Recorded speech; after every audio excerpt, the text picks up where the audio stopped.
Hello students, last લેક્ચરમાં આપણે વેક્ટરનો એક પોર્શન કમ્પ્લીટ કર્યો. ઘણી બધી ડિસ્કશન એની અંદર કરી ગયા. એના ઉદાહરણના કેટલાક એક્ઝામ્પલ કેલ્ક્યુલેટ કર્યા. એના ઉપરથી વધારાના પ્રેક્ટિસના એક્ઝામ્પલ તમને આપ્યા. સાથે સાથે એના ઉપરનું એસાઇનમેન્ટ પણ આપ્યું છે. હવે એક નવો પોર્શન શરૂ થાય છે. એમાં શરૂઆતનો ભાગ છે થિયોરિટિકલ છે. એમાં બહુ સમજવા જેવું નથી.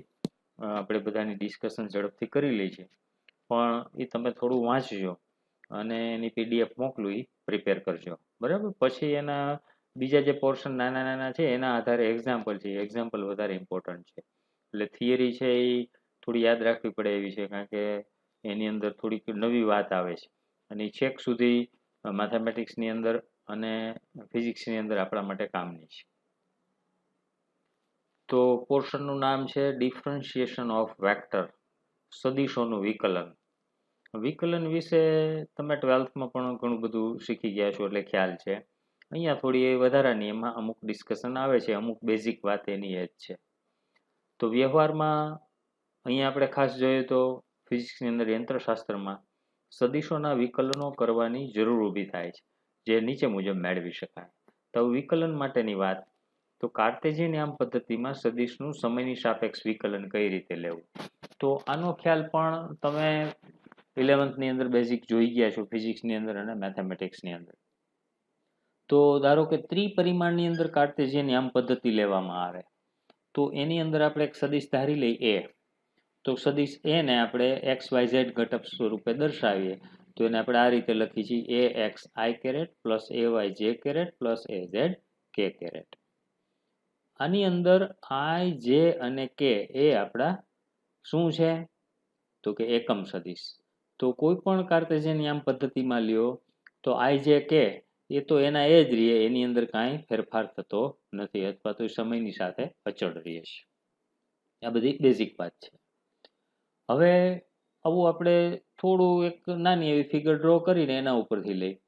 તો અહીંયા ફિગરની અંદર જો એક યામ પદ્ધતિ દર્શાવેલી છે. જનરલી આપણે એક્સ અહીંયા લેતા હોય છે, અહીંયા વાય અને ઝેડ એની જગ્યાએ એક્સ અહીંયા લીધું છે.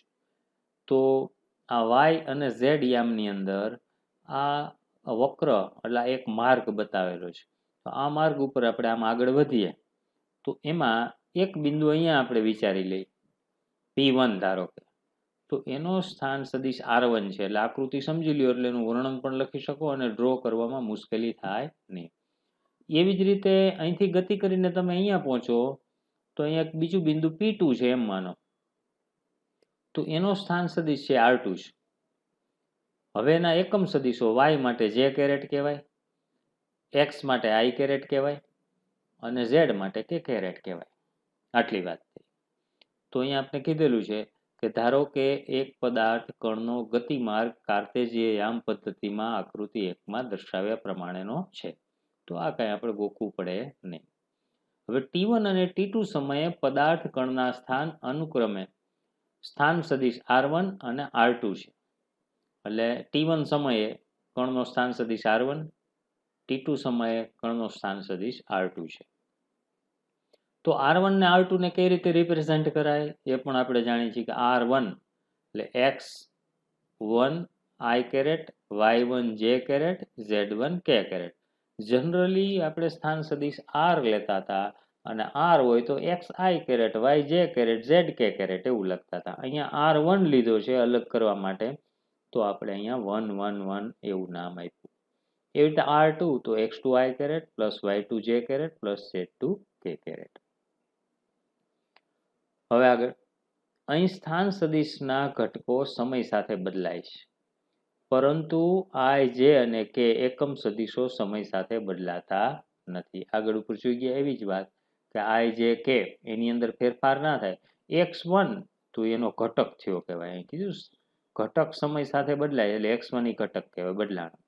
શા માટે, તો કે અહીંયા શું આવી ગયું T2 સમયે x2, y1 માંથી y2, z1 માંથી z2, પણ i જે અને કે કેરેટમાં ફેરફાર થતો નથી. હજી માનો કે T3 સમય લ્યો તો અહીંયા x1 x2 x3, y1 y2 y3, z1 z2 z3, પણ i જે કે માં કોઈ ફેરફાર થશે નહીં.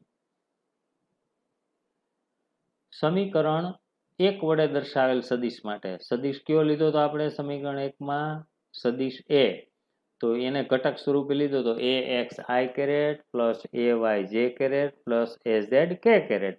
હવે જો એને દર્શાવો ફરીથી તમે આ વિકલન સ્વરૂપે તો dA બાય dt, એટલે એનું સમયની સાપેક્ષ વિકલન, તો શું મળે છે આપને તો કે dax by dt i caret, day dt j caret, daz by dt k caret, સમીકરણ નંબર 4 નામાં। તો આ પ્રથમ વિકલન થયું। આ જ રીતે ફરી પાછું એનું બીજું વિકલન કરો તો દ્વિતીય વિકલન મળે, તૃતીય વિકલન મળે, આ રીતે બધા વિકલનો મેળવી શકાય। આ બધું બેઝિક ખાલી સમજવા માટે બધું શીખી ગયા છો, બરાબર।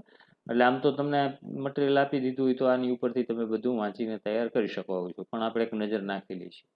આકૃતિ 1 માં જો t સમયે કણનો સ્થાન સદિશ x, y, z હોય તો આપણે આ પેલા કહી ગયા એને કેવી રીતે લખી છે તો કે r, એટલે આ અહીંયા જનરલ વાત કરી ગયા। હવે છે ફરી પાછું જે આપણે r વાળી વાત છે એના આધારે આ a માટે લીધું, એ જ વસ્તુ r માટે, એમાં કઈ નવું નથી।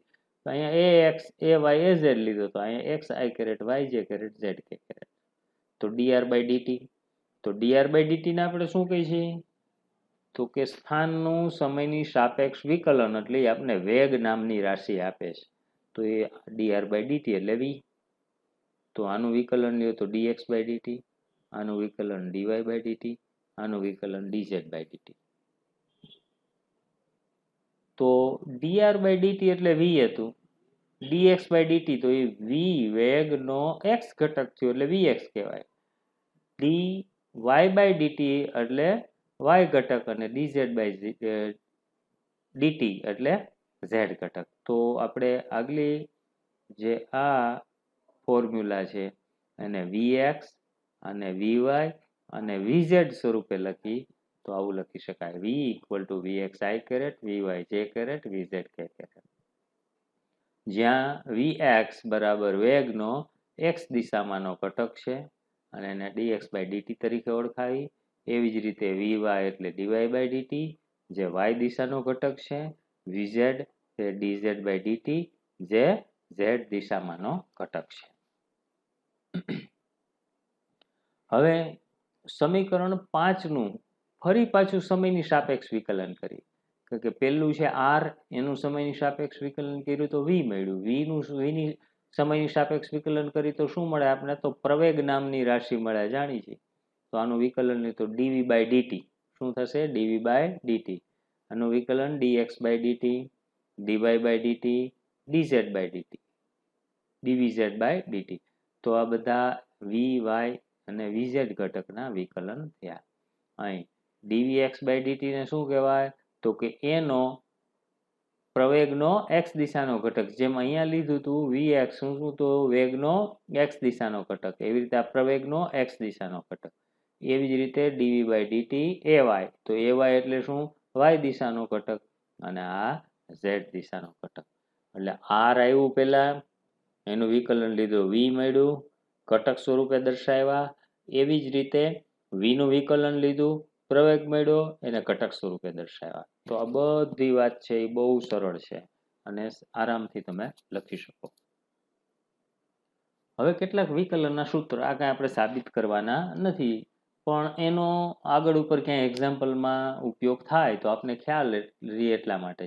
a પ્લસ b સરવાળાનો નિયમ હોય તો da by dt db by dt શીખી ગયા છીએ, d બાય dt એ ફાઈ આ સદિશ રાશિ છે, આ અદિશ રાશિ છે, તો da by dt phi plus a d phi by dt। પણ આની અંદર ધ્યાન એ રાખવાનું છે કે આ અદિશ રાશિ છે પણ અચળ નથી, માટે એનું પણ વિકલન થાય। તો એની જગ્યાએ ફાઈ જો અદિશ હોત તો શું લખત તો ફાઈ અચળ અને da બાય dt એક જ સ્ટેપ આવત, આ બીજું સ્ટેપ આપને મળત નહીં। a ડોટ b એ db by dt b da by dt, એક વખત એકને અચળ રાખો બીજાનું વિકલન પ્રથમ અચળ, a cross b a cross da by dt plus da by dt cross b। તો આમાં ધ્યાન એ રાખવાનું છે, આમાં કદાચ તમે ક્રમ ઉલટા સુલટો કરી નાખ્યો હોય, b અહીંયા લખો કે અહીંયા લખો ફેર પડે નહીં, a અહીંયા લખો કે અહીંયા લખો ફેર પડે નહીં, પણ આની અંદર ઓર્ડર તમારે જાળવવાનો, a પેલા એમનેમ b નું વિકલન, પછી a નું વિકલન b એમને એમ, પણ ઓર્ડર એ બી આ જળવાઈ રહેવો જોઈએ. એવી જ રીતે 3 ઘટક હોય તો A dot B dot C માટે, 3 ઘટક હોય તો એના માટે A cross B cross C માટે. તો આ જનરલી બહુ ઓછી જરૂરિયાત ઊભી થાય, પણ વધારાનું આપણે આપેલ છે. આનો ઘણી વખત આપણે ઉપયોગ કરતા હોઈએ છીએ સાંકળ નિયમ અથવા ચેઇન રૂલ. જો એ ચલ x અને x એ ચલ t નું વિધેય હોય તો એ કેનું વિધેય છે? x નું, અને x કેનું છે? t નું. તો આના માટે dA બાય dt ને આપણે કેવી રીતે લખી શકીએ? તો કે dA બાય dx, કારણ કે ચલ x નું વિધેય છે, અને x કેનું છે? t નું. તો dx બાય dt સ્વરૂપે લખી શકાય. એટલે કેટલાક રૂપાંતરણો લેવાના આવે ત્યારે આ ઉપયોગ આપણે કરતા હોઈએ છીએ. હવે વિકલન બાદ આંશિક વિકલન. તો આની વાત પણ થોડી ઘણી તમે આગળ શીખી ગયા છો, થોડી ઘણી ફિઝિક્સમાં પણ આપણે એનો ઉપયોગ કરેલો છે. Partial differentiation. જ્યારે સદિશ વિધેય એક ચલની સાપેક્ષ બદલાતું હોય અને અન્ય ચલની સાપેક્ષ તે વિધેય અચળ રહેતું હોય ત્યારે આંશિક વિકલન વ્યાખ્યાયિત કરી શકાય. એટલે સામાન્ય રીતે એવું જનરલી થતું હોય કે આંશિક શબ્દ એટલા માટે કહી છે કે ઘણા બધા ચલ સાથે હોય, પણ એ વિધેય એક ચલની સાપેક્ષ બદલતું હોય, બીજાની સાપેક્ષ અચળ હોય, ફરી પાછું બીજાની સાપેક્ષ બદલતું હોય, ત્રીજાની સાપેક્ષ અચળ હોય. તો એવી વખતે આંશિક વિકલન ઉપયોગ કરવામાં આવે છે, અને સંકેતની અંદર અથવા તો સિમ્બોલમાં એને ડેલ તરીકે ઓળખવામાં આવે છે. આ રીતે ડેલ જેવો સિમ્બોલ, બરાબર. જે આપણે ઊંધો સિગ્મા કરતા આમ, તો સિગ્માની જગ્યાએ આમ ઊંધો સિગ્મા. હવે જો સદિશ વિધેય f એ ચલ x ની સાપેક્ષ બદલાતું હોય પણ ચલ y અને z ની સાપેક્ષ અચળ રહેતું હોય તો શું લખાય? જનરલી આપણે કોઈ પણ r આપેલું હોય તો dr બાય dt એવું લખી નાખીએ, dr બાય dx એવું લખતા હતા. પણ અહીંયા શું કીધું કે f વિધેય, તો એની અંદર x y z 3 ઘટક હોય તો એમાં x ની સાપેક્ષ બદલાય પણ y ને z ની સાપેક્ષ. તો આનું આંશિક વિકલન ખાલી del f by del x છે. જો આને તમે df બાય dx લખો તો પણ આવે એકની એક જ વાત, ખરેખર df બાય dr આવે, અને r એટલે x y z, પણ y અને z ની સાપેક્ષ 0 છે એટલે આપણે શું લખીએ છીએ? ખાલી df બાય ડેલ x. હવે માનો કે ત્રણેય માટે લખી તો df, તો df બરાબર del f by del x. ઈ કેની સાપેક્ષ? તો કે x ની સાપેક્ષ dx. Del f by del y dy, del f by del z dz. એટલે અહીંયા z ની સાપેક્ષ બદલે છે, અહીંયા y ની સાપેક્ષ અને x ની સાપેક્ષ. ત્રણેય ઘટક સાથે જે રિલેશન છે, જો આ ના બદલતું હોય તો આ 0 આવે, આ ના બદલતું હોય તો આ 0 આવે, આ ના બદલતું હોય તો આ 0 આવે. જે અચળ હોય એ 0 થાય. થોડી કારક ડેલની વાત. તો આપણે જાણીએ છીએ કે સામાન્ય રીતે જે કંઈ વિકલન લઈ છીએ એ સામાન્ય વિકલન અને આંશિક વિકલન બે વચ્ચે થોડો ફેરફાર છે. તો એનો સંબંધ, તો એ સંબંધ એટલે કઈ નવી વાત નથી, આગળ જોઈ ગયા એની એ જ વાત. df del f by del x. તો આ આપણું સામાન્ય વિકલન થયું. dx એટલે સામાન્ય વિકલન, પણ ડેલ લખો તો શું કહેવાય? આંશિક વિકલન. તો આપણે આગળનું જે ઇક્વેશન લીધું હતું એ જ સંબંધ છે, આ બીજું કઈ નવું નથી. અથવા આમ પણ લખી શકીએ કે આંશિક વિકલન અને સામાન્ય વિકલન વચ્ચેનો સંબંધ આપણે જાણીએ છીએ, કારણ કે આગળ લઈ ગયા અહીંયા મૂકી દીધો. હવે આમાં થોડો ફેરફાર આ ધ્યાન રાખશો શું કરી છે. તો આના ઉપરથી આવું સ્ટેપ લખ્યું છે. પહેલું સ્ટેપ છે, પહેલું પદ del f by del x dx, del f by del x i caret, del x i caret. તો બીજું કાંઈ કર્યું નથી. એક અહીંયા i કેરેટ વડે ગુણ્યું છે ને એક અહીંયા i કેરેટ. આવું આપણે એટલા માટે કરી શકીએ કે મેથેમેટિકલ પ્રોસેસમાં તમે પ્લસ કરો, માઇનસ કરો, ગુણાકાર, ભાગાકાર બધી છૂટ, પણ એની કિંમતો બદલાવી જોઈએ નહીં. તો i ડોટ i લ્યો તો શું થાય? એની કિંમત 1 થાય. એટલે બે વખત i મૂકી દીધા છે, i કેરેટ એકમ સદિશ છે.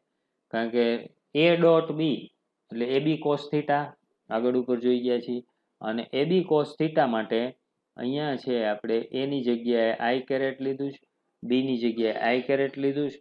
આમ આપણે i caret into i caret cos theta, અને બે સદિશ સમાન હોય તો બંને વચ્ચેનો ખૂણો 0, એટલે cos થીટા ઇક્વલ ટુ 1.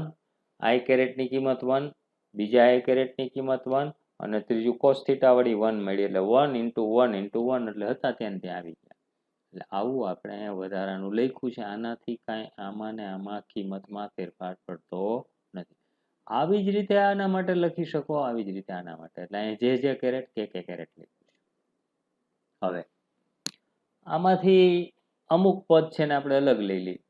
તો df by dx del f by del x I caret plus del f by del y j caret del f by del z k caret, અને આની અંદરથી dx I caret dy j caret અને dz k caret આવું લખી શકાય. હવે આ કેમ આવ્યું તો એ સમજવું હોય આપણે તો ફરી પાછો આની દરેક સાથેનો ગુણાકાર કરો. જો આનો આની સાથે ગુણાકાર એટલે પેલું સ્ટેપ મળી ગયું. પછી પહેલા સ્ટેપનો બીજા સાથે ગુણાકાર કરશો તો શું આવશે? તો કે આઈ કેરેટ ઇન્ટુ જે કેરેટ, તો એકબીજાને લંબ છે આ સદીશો એટલે આ 0 થઈ જાય. આઈ કેરેટ ઇન્ટુ કે કેરેટ લંબ છે એટલે આ 0 થઈ જાય. એટલે માત્ર આ 3 સ્ટેપમાંથી આ એક સાથેનું એક સ્ટેપ મળે એટલે આપણું પહેલું સ્ટેપ. એવી જ રીતે આ બીજું તો એ આની સાથેનું મળે બીજા સાથે, પહેલા ને ત્રીજા માટે 0 થાય. અને આ થર્ડ લ્યો તો z માટે z સાથેનું મળે, પહેલા બે 0 થાય. એટલે આનું છોડી નાખો આ બે બ્રેકેટ એટલે આ આપને સ્ટેપ મળે. હવે એને હજી જુદી રીતે લખીએ તો આગળ ઉપર જોઈ ગયા હતા કે r ઇક્વલ ટુ શું લેતા હતા તો કે એક્સ આઈ કેરેટ પ્લસ વાય જે કેરેટ પ્લસ ઝેડ કે કેરેટ. તો એની જગ્યાએ અહીંયા x ની જગ્યાએ dx dy dz એવું આપેલું છે. તો આને r લખતા હતા એની જગ્યાએ dr લખી શકાય. તો આ આખું આમનામ રાખીને અહીંયા dr મૂકી દો તો df equal two del f by del x. આમનામ કાંઈ ફેરફાર નથી, માત્ર અહીં શું કર્યું છે ડોટ dr. જો અહીંયા એની સમજૂતી પણ આપી દીધી છે કે dr equal to dx i caret dy j caret dz k caret. આમ df ઇક્વલ ટુ શું થશે તો કે ડેલ અપોન ડેલ એક્સ. આમાં બધામાંથી આ f છે એને આપણે બહાર કોમન લઈ લીધા છે, બધામાં f છે એટલે del by del x I caret del by del Y જે caret del by del Z કે કેરેટ dr એમના એમ અને બધામાંથી f કોમન. આવ્યો ખ્યાલ? ઓકે. હવેનું સ્ટેપ જુઓ તો df equal to del dot drf. એટલે આ નાના બ્રેકેટમાં જે કિંમત આપેલી છે આખે આખી કેવી મૂકી દીધી આપણે એને ડેલ તરીકે મૂકી દીધી. આ dr એમના એમ મૂકી દીધા, f એમના એમ. આ આખાની જગ્યાએ ડેલ, જેમ r ની જગ્યાએ શું લખતા હોય આપણે તો કે એક્સ આઈ કેરેટ વાય જે કેરેટ ઝેડ કેરેટ, એવી રીતે આ આખા બ્રેકેટની જગ્યાએ આપણે આવો ડેલ મૂકી છે. એટલે કે જ્યાં ડેલ બરાબર ડેલ બાય ડેલ એક્સ, આને પણ ડેલ ડેલ બોલતા હોય છે, પણ આ ડેલ બાય ડેલ એક્સ, આ del by del y, del by del છે આઈ જે કે કેરેટ. આમ કાર્ટેશિયન યામ પદ્ધતિમાં કારક ડેલને નીચે મુજબ વ્યાખ્યાયિત કરી શકાય. તો બીજું કઈ નવું નથી, આ જે આવ્યું છે અહીંયા મૂકી દીધું છે. વ્યાખ્યાયિત કરવું એટલે આટલી કિંમત આ બ્રેકેટમાં છે અને નવું નામ આપ્યું ડેલ, અને ડેલ એટલે આ છે અને આને વ્યાખ્યાયિત કરો એટલે એની કિંમત આપી દેવાની del equal to del by del x I caret del by del Y જે caret del by del Z કે કેરેટ. ઓર બીજી રીતે લખવું હોય તો આને આમ પણ લખી શકાય. આઈ જે કેરેટ ન લખવા હોય તો del by del x comma del by del y comma del by del z. તો આ કેના જેવી વાત થઈ તો કે dr અથવા તો r equal to x I caret y જે કેરેટ ઝેડ કે કેરેટ લખવું છે. એમ ન લખવું હોય તો શું લખાય? r સદિશ equal to X comma Y comma Z. બ્રેકેટમાં મૂકીને એક્સ વાય ઝેડ લખી શકો, અથવા પ્લસ લખવું હોય તો તમારે આઈ કેરેટ જે કેરેટ જે કેરેટ. એવી જ રીતે આ એનું પ્રેઝન્ટેશન છે. એટલે આ જો તમે આગલું બધું જાણતા હો તો આ નવું કાંઈ ગોખવું પડે નહીં. આટલું સ્ટેપ છે, અહીંથી તમે સ્ટાર્ટ કરો તો આ આખું બધું એકની એક જ વાત રિપીટ થઈ છે. આમાંથી ઉપાડીને અહીંયા મૂક્યું, આને આમ છે, આને ફરી પાછું બતાવ્યું, આને આમ રજૂ કરે. તો નવી વાત તો કઈ આવી જ નથી. તો કે કોઈ વખતે આવી થોડી ઘણી વાત તમને ડેલ વિશે પૂછેલી હોય તો લખી શકો. ક્લિયર એટલું? બીજો એક પોઈન્ટ લઈ, પેલો કારક ડેલ હતો, હવે ડેલ સ્ક્વેર લ્યો તો ડેલ સ્ક્વેર કારકનું એક બીજું નામ છે, એને લાપ્લાસિયન કારક તરીકે ઓળખવામાં આવે છે. શું છે એનું નામ? લાપ્લાસિયન કારક. ઓલું ડેલ અને ડેલ સ્ક્વેર બે વચ્ચેનો ફેર. તો કાર્ટેશિયન યામ પદ્ધતિમાં કારક ડેલ સ્ક્વેર નીચે મુજબ વ્યાખ્યાયિત કરવામાં આવે છે. કેવી રીતે? તો કે ડેલ તો હતો જ આપણી પાસે, એની સાથે વી મલ્ટીપ્લાય કરો તો ડેલની વ્યાખ્યા આપને ખબર છે, del by del x I caret, del by del y, del by del z into v. જેમ પેલામાં એફ ને બધેથી બહાર લઈ લીધા હતા, એવી રીતે આ વી ને અંદર પાછા ધકેલો તો del v by del x, del v by del y, del v by del z. ફરીથી એનું બીજી વખત છે ડેલ સાથે ઇન્ટરેક્શન કરો. એટલે પેલા ખાલી ડેલ હતું અને વી વડે મલ્ટીપ્લાય કર્યું, એને ફરી પાછું ડેલ થી મલ્ટીપ્લાય કરો. તો આ તો આપણું પદ આમનામ હતું ડેલ વી વાળું, એની સાથે ડેલ થી multiply, del by del x, del by del y, del by del z, અને આ ઉપરથી આમને મૂકી દો. અને ફરી પાછું આનું મલ્ટીપ્લિકેશન કરો તો આપણે નવું પદ મળે, પણ એમાં પણ આપણે જે જાણી છીએ એની જ આઈ કેરેટ વાળું પદ આવે, આઈ જે વાળું 0 થાય, આઈ કે વાળું 0 થાય, જે આઈ 0, જે 1, જે કે 0, કે આઈ 0, કે જે 0, કે 1. એટલે કુલ 3 into 3 9 સ્ટેપ છે, એમાંથી આપણે 3 જ લખવાના. 6 સ્ટેપનું કન્સેશન, દિવાળી ધમાકા. ખાલી કેટલા? 3 સ્ટેપ. તો del square V equal to del square v by del x square, del square v by del y square, del square v by del z square. અને શા માટે તો સમજાવી દીધી તમને આગળ જ કે આઈ ડોટ આઈ એટલે જે ડોટ જે, કે ડોટ કે બરાબર 0 થાય, અને આઈ ડોટ જે ડોટ કે ડોટ આઈ, આ બધાની કિંમત કેવી મળશે આપને? 0. તો આટલી વાત આની અંદર. ફરીથી આ જ વસ્તુ પાછી પ્રક્રિયાઓ એક પછી એક બદલે રાખી છે. હવે આ ઇક્વેશનમાં del square V equal to બધામાં વી કોમન છે, એને તમે બહાર લઈ લ્યો તો del square by del x square, del square by del y square, del square by del z square, અને વી છે એ બધામાંથી આપણે કોમન લઈ લીધું. તો આવું સ્ટેપ મળ્યું. તો del square V equal to del square V, તો આને આપણે શું કીધું હતું? Del square. તો જ્યાં ડેલ સ્ક્વેર બરાબર શું છે કિંમત મળી? તો del square upon del x square, del square upon del y square, del square upon del z square. અને આ જે કિંમત મળી એને આપણે ડેલ સ્ક્વેર, અને ડેલ સ્ક્વેર એટલે લાપ્લાસિયન કારક તરીકે ઓળખવામાં આવે છે. ખાલી ડેલ તો એ કારક શું હતું સ્ક્વેર વગરનું? તો del by del x, del by del y, del by del Z.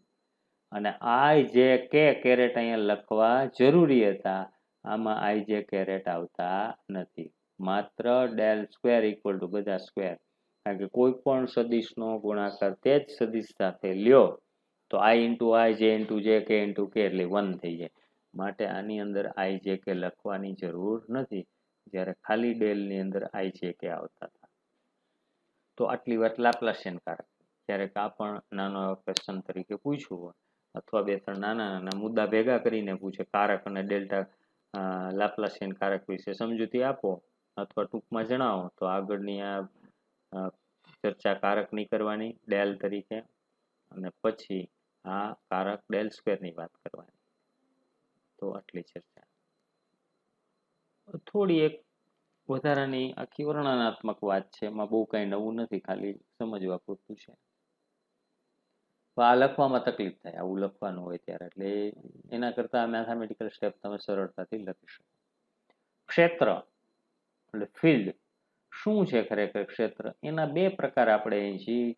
ફિઝિક્સની અંદર જુદી જુદી ભૌતિક રાશિઓના સંદર્ભમાં અદિશ અને સદિશ હોય, તો આવી અદિશ અને સદિશ રાશિઓને કારણે જે કંઈ આજુબાજુના અવકાશમાં જે અસર જોવા મળે, આવી અસરને કારણે એ જે વિસ્તાર પ્રાપ્ત થાય એને આપણે ક્ષેત્ર તરીકે ઓળખાવી છીએ.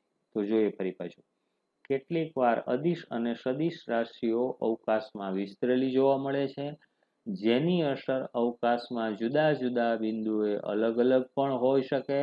રાશિની આવી અવકાશમાંની અસરોને ક્ષેત્ર કહે છે. એમાં પહેલો મુદ્દો આપણે અદિશ ક્ષેત્રની વાત કરી. જ્યારે અવકાશમાં કોઈ ચોક્કસ બિંદુએ કોઈ ભૌતિક રાશિનું અદિશ રાશિ દ્વારા કોઈ એક નિશ્ચિત મૂલ્ય વડે નિરૂપણ કરી શકાય તો તેને અદિશ ક્ષેત્ર કહેવામાં આવે છે.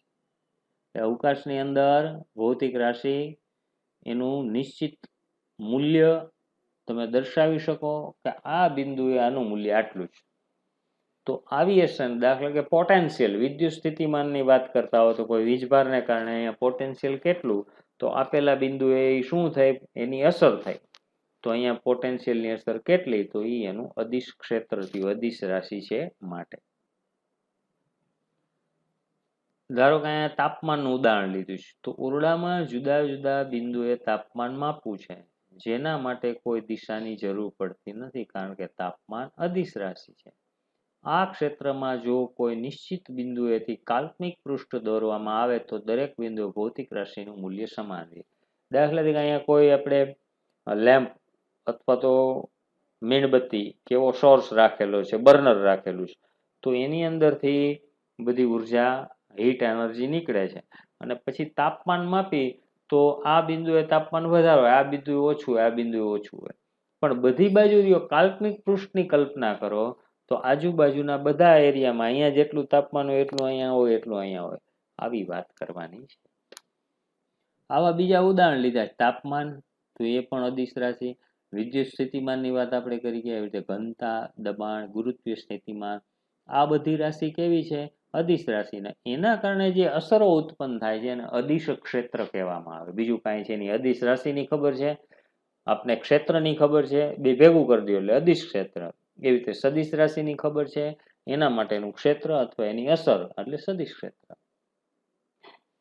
તો સદિશ ક્ષેત્રની વાત. વેક્ટર ફિલ્ડ, જ્યારે અવકાશમાં કોઈ ચોક્કસ બિંદુએ કોઈ ભૌતિક રાશિનું સદિશ રાશિ દ્વારા કોઈ એક નિશ્ચિત મૂલ્ય વડે નિરૂપણ કરી શકાય તો તેને સદિશ ક્ષેત્ર કહેવામાં આવે છે. ફેરફાર બે વ્યાખ્યા જોજો, આગલી ને આ બે સમાન છે, માત્ર આમાં ભૌતિક રાશિમાં કેવી આવી, સદિશ રાશિ, તો અહીંયા સદિશ ક્ષેત્ર આવ્યું. પેલામાં અહીંયા અદિશ મૂકો એટલે અહીંયા અદિશ થઈ જાય. ઉદાહરણ તરીકે ધારો કે નિશ્ચિત બિંદુએ રહેલા વિદ્યુત ભારને કારણે ઉત્પન્ન થતું વિદ્યુત ક્ષેત્ર માપવું છે. અહીંયા કોઈ એક બિંદુએ વીજભાર મૂક્યો છે અને એનું ઉત્પન્ન થતું વિદ્યુત ક્ષેત્ર આ બિંદુએ માપવું છે, જેના માટે જે તે બિંદુએ દિશાની જરૂર પડે છે, કારણ કે વિદ્યુત ક્ષેત્ર એ સદિશ રાશિ છે. એટલે વિદ્યુત ક્ષેત્ર માટે આપણે સદિશ દર્શાવવો જરૂરી છે. આ ક્ષેત્રમાં જો કોઈ નિશ્ચિત બિંદુએથી કાલ્પનિક પૃષ્ઠ દોરવામાં આવે તો પૃષ્ઠમાંથી પસાર થતી અને તેના પૃષ્ઠને લંબ ક્ષેત્ર રેખા વડે ભૌતિક રાશિનું મૂલ્ય મપાય છે. તાપમાન જેવી જ વાત, વિદ્યુત સ્થિતિમાન જેવી જ વાત, પણ એના કરતા થોડીક જુદી, કારણ કે સદિશ અને અદિશ છે માટે. તો અહીંયા વિદ્યુત ક્ષેત્ર લેવું છે આપણે, વીજભાર મૂકેલો છે, તો આ બિંદુએ આ બિંદુ આ બિંદુ, તો વિદ્યુત ક્ષેત્ર જેમ આમ આગળ વધતા જાય એમ ઘટતું જાય, આમ આગળ જાય એમ ઘટતું જાય. આ પૃષ્ઠમાંથી લ્યો તો આ બિંદુએ અને આ બિંદુએ વિદ્યુત ક્ષેત્ર સમાન હશે, આ બિંદુએ વિદ્યુત ક્ષેત્ર સમાન હશે, પણ એનું મૂલ્ય સમાન છે. વિદ્યુત ક્ષેત્ર જો સદિશ નિશાની ઉપર ઈ મૂકો તો સમાન નથી. શા માટે, તો કે અહીંયા વિદ્યુત ક્ષેત્રનું મૂલ્ય સમાન પણ એની દિશા આમ છે. અહીંયા આવો તો વિદ્યુત ક્ષેત્ર સમાન પણ એની દિશા આમ થઈ, નાની દિશા આમ હતી. અહીંયા ફરી પાછા આવો તો દિશા આમ છે, બધું મૂલ્ય સરખું. જ્યારે પોટેન્શિયલમાં વિદ્યુત સ્થિતિમાનમાં એવું નહોતું, બધી જગ્યાએ મૂલ્ય સમાન અને દિશાની તો કઈ જરૂર નથી. તાપમાન સમાન, દિશાની જરૂર નથી. તો આટલી વાત. તો કેટલીક વખત આપણે આવા વિદ્યુત ક્ષેત્રને ઈ આર વડે દર્શાવી છે. તો ચુંબકીય ક્ષેત્ર એ પણ સદિશ રાશિ, ગુરુત્વીય ક્ષેત્ર સદિશ રાશિ, તરલનો વેગ એ પણ સદિશ રાશિ છે.